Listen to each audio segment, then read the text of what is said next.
Anti-corruption stakeholders have harped on the need for effectiveness in anti-money laundering and combating the financing of terrorism activities in Nigeria.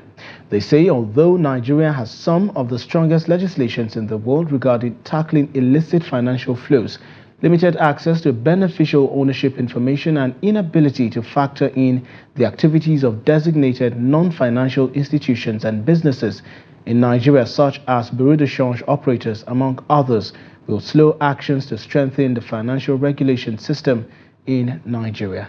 Take a look.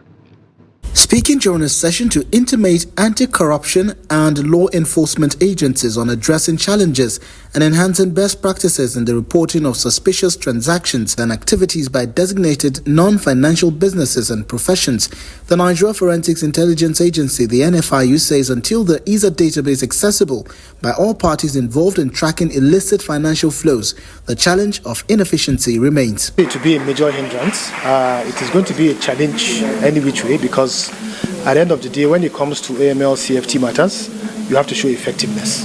And this is where we find ourselves with a little bit of challenge now.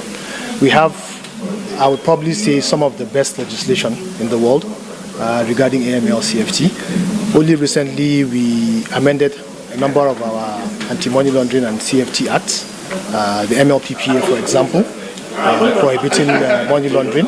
We've made very laudable steps in that direction, but obviously there is still some way to go in that direction. But the NFIU is playing a very important role in terms of collaboration. So we are cooperating with all the ML CFT stakeholders to ensure that we cross this hurdle. What we intend to do going forward, we intend to have an accessible database that will be accessed in real time, so that these law enforcement agencies like the NDLA can have accurate and timely access to beneficial ownership information. That way, it will ensure that they have speedy investigations and prosecutions. On terrorism financing and insecurity in Nigeria, Emmanuel Uche, anti-corruption program manager at International Idea, says improving reporting and documentation, especially the activities of designated non-financial institutions and businesses, will help strengthen Nigeria's weak financial regulations and track offenders. The evaluation that was done on Nigeria clearly says that part of the challenges we have in this country, which includes kidnapping, terrorism, insecurity, part of it border on the weak financial regulation system that we have in place. And a sore point in that weak financial regulation system is the activity of the Bureau de Change as a member of the designated non-financial institutions and businesses in Nigeria.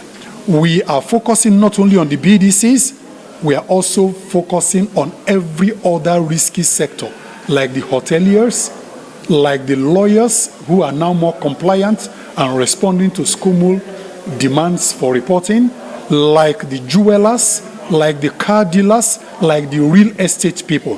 So it's in batches.